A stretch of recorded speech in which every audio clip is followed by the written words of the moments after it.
நிச்சயமாக அந்த ஆத்மா எல்லாரையும் பார்த்துக்கிட்டு தான் இருக்குது. அவங்கவுங்க செய்யக்கூடிய எண்ணங்கள் பிரகாரம் அவங்களுக்கான கர்மாக்களை அந்த ஆத்மா வழங்குன்னு நான் முழுசாக நம்புறேன். முன்னாள் முதல்வர் உண்ணாவிரதத்தை நீங்கள் எப்படி பார்க்குறீங்க? அறிவிச்சதுக்கு நீதி விசாரணை வேணுங்கிறது தமிழ்நாடு முழுவதும் ஒரு 8ஆம் தேதி அறிவிச்சிருக்காங்க. நீதி விசாரணை நடக்கட்டும், தப்பு இருந்தாக கண்டுபிடிக்கட்டும். எல்லாருக்குமே அந்த ஆர்வம் இருக்குது தானே செய்யும். தவறுன்னு ஒன்று ஒரு குற்றச்சாட்டு யார் மேலே வேணாலும் சொல்லலாம். என் மேலே கூட தான் பல குற்றச்சாட்டுகளை சோசியல் மீடியாக்களை சொல்லிகிட்டு இருக்கிறாங்க. நான் இந்த சினிமாவில் வந்து 15 வருஷம் 16 வருஷமாக நடிச்சிருக்கிறேன். என்னை பற்றி ஏதாவது ஒரு சின்ன கிசு வந்திருக்கு. அது வரைக்கும் யாருக்காவது விவரம் தெரிஞ்சு யாராவது சொல்லுங்கள் பார்ப்போம். இந்த 16 வருஷத்தில் என்னை பற்றி ஒரு சின்ன கிசு வந்திருக்குதா? ஆனால் இன்றைக்கி வந்து மீடியாக்களில் யாரை வேணாலும் போடலாம். இது என் மேலே இருக்கக்கூடிய தனிப்பட்ட சமுதாய ரீதியாக ஜாதி ரீதியாக இருக்கக்கூடிய காழ்ப்புணர்ச்சியில் கூட நிறைய பேர் செய்கிறாங்க. அதனால் இதெல்லாம் வந்து மக்கள் பார்த்துக்கிட்டு இருக்காங்க எல்லாத்தையும். நிச்சயமாக அது மக்கள் சரியான ஒரு யார் நல்லவங்க யார் கெட்டவங்கிறது அவங்களே அடையாளம் காட்டுவாங்க.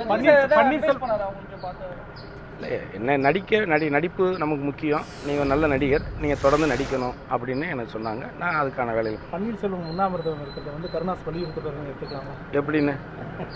எப்படின்னு சார் அவங்கவுங்க இல்லைங்க, நான் அதை பற்றி கருத்து சொல்லவே விரும்பலைன்னு சொல்கிறேன். நான் அதை பற்றி கருத்தே சொல்ல விரும்பலை. எல்லாருக்கும் கருத்து உண்மை வெளியே கொண்டு வரணும்னு நீங்கள் தான் சொன்னீங்க. எந்த உண்மை?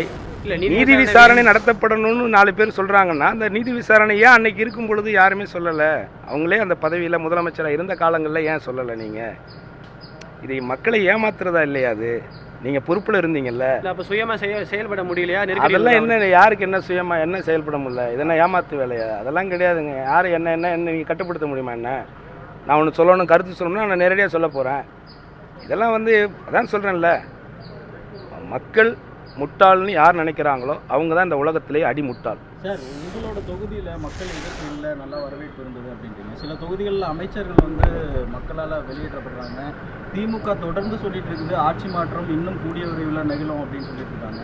அதாவதுங்க, முதலமைச்சர் புரட்சித் தலைவி அம்மா அவர்கள் வந்து எனக்கு இந்த அங்கீகாரத்தை கொடுத்து இந்த ஆட்சியை தொடர்ந்து ஆட்சி செய்த ஒரு அரசே மீண்டும் ஆட்சி செய்யக்கூடிய ஒரு புதிய ஒரு சரித்திரத்தை படைச்சிட்டு அந்த அம்மா இறந்தே போயிட்டாங்க.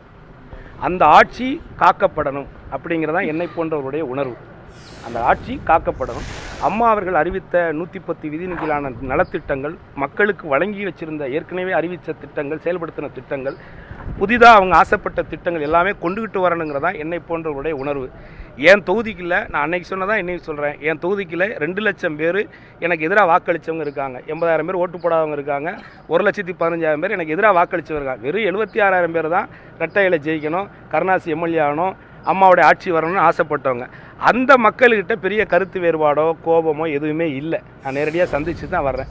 தொகுதியில் தான் இருக்கேன். இப்போ 4 நாள் அங்கே தான் இருந்தேன். 10 பேர், ஒரு ஊருக்கு 10 பேர் இருக்கிறாங்க. அவங்க வந்து தீபாவை பிடிச்சிருக்குன்னு சொல்கிறாங்க, சில பேர் இன்னொருத்தரை பிடிச்சிருக்குன்னு சொல்கிறாங்க, இன்னொருத்தரை பிடிச்சிருக்குன்னு சொல்கிறாங்க. அது அவங்களுடைய அரசியல். இது நான் அந்த ஏடிஎம்கே கிடையாது. முதல்ல நான் வந்து அண்ணா திராவிட முன்னேற்ற கழகத்தினுடைய உறுப்பினர் கிடையாது. நான் முக்குளத்தூர் புலிப்படையினுடைய நிறுவன தலைவர். நான் ஒரு தனித்துவ ஒரு சமுதாயவாதி.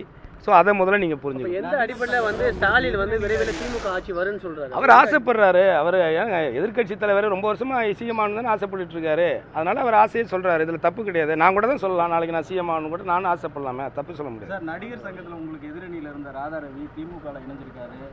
அவர் இங்கே இருப்பார், இங்கே வேணாலும் இருப்பார். அது அவருடைய சுதந்திரம். அன்னைக்கு இங்கே இருந்தார், இன்றைக்கி அவருக்கு இங்கே இருக்குன்னு தோணலை, இன்னொரு இடத்துல இருக்கார். ஸோ அது அவங்கவுங்களுடைய தனிப்பட்ட கருத்து. அதுக்கு நம்ம பதில் சொல்ல வேண்டிய அவசியம் கிடையாது, தேவையில்லை. நன்றி.